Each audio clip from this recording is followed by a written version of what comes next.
Hey, you should like and subscribe. Ari Melber did something, guys, one of the reasons I brought him here is because he taught me how to read. Now, that sounds sort of more heroic than it is. When I say he taught me how to read, he taught me how to read.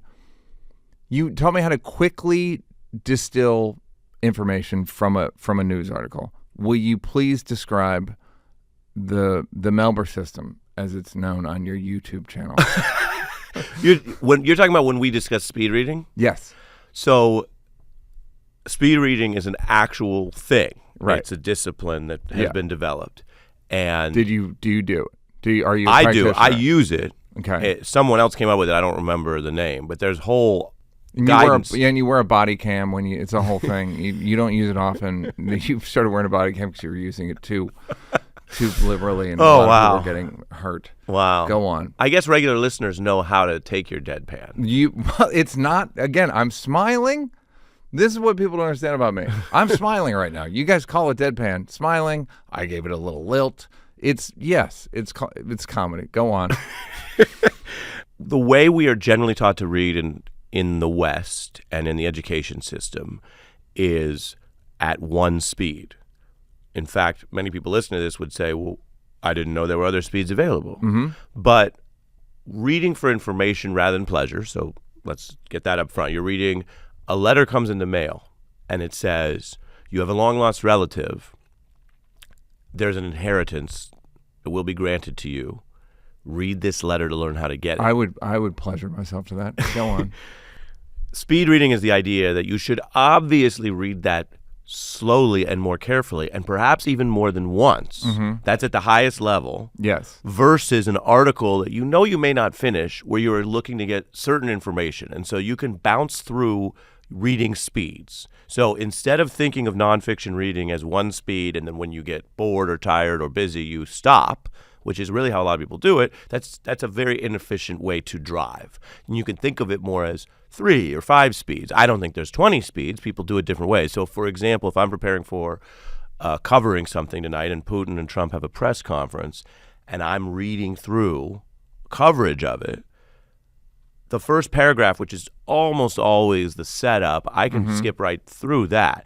The analyst quote from the New York Times, if you trust the New York Times to pick their analysts, you don't need to read that extra half sentence that says of who they are. University of Oxford and da-da-da, and wrote a book about, you can jump past that most of the time. Well, if you jump past a third of the gunk in there, you will read a third more stuff that's probably more relevant to you. Where's the action? I remember you broke down where the good stuff. So the first one is like hey. In the news, it's easy. In the news, the action is whatever's new.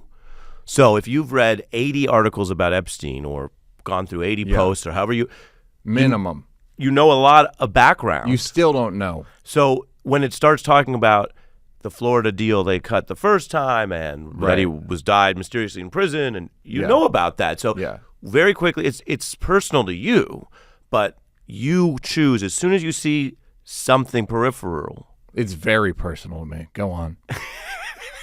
Then you can jump forward, or like I said, read slower or faster. In other words, you can whip through that and be like, oh yeah, da-da-da-da, and you're half reading it, but you're whipping through it, which is very different than the inheritance letter about your actual life. It's funny because I feel like I'm being disrespectful or flippant or sort of ignorant in that. But you're absolutely right, and I've used the system many times. Thank you. But it does feel like, am I being? I don't know. Do you know? It just feels like, am I not cleaning thoroughly? Do you know what I mean? Am I just like? Well, what you're talking about is something that I know you care about. Go on. Which Jeffrey Epstein? Epstein's Island? The plane? Why was Chris Tucker on it? I don't know why Chris Tucker was on the plane, guys. I don't know. I know the guy a little bit. You're talking about the emotional resonance behind the thing you're doing.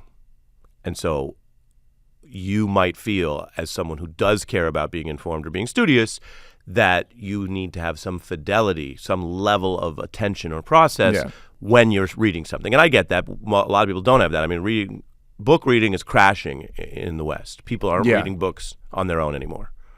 Yeah. Women do, but no real man would ever read a book.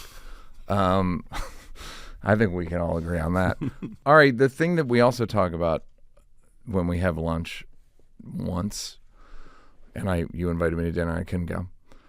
I couldn't go because I got invited to a Queens of the Stone Age concert, and parking, tickets were free. Parking at the Forum was $80. $80. $80. That's a ticket right there. Yep. And I handed the money to the guy, to the parking guy, which, by the way, wasn't near the Forum. It was by the football stadium. Handed the guy the $80, and I said, "You're never going to see me again. This is my last concert." Wow. And I intend to stand by that. We often talk about news credibility. You and I do, or at least I do. I don't know if you're listening. News credibility, and to the hip hop references, all that stuff that I make fun of you about. Hey, did you like that? Did you like that? Yeah, did you like it though? You want more? Don't want to work? Would rather watch videos of me grab-assing with people? First of all, go up here to subscribe, and then go up here to watch more clips. This is like when the weatherman says that there's a high pressure system coming in. I'm not really used to the green screen.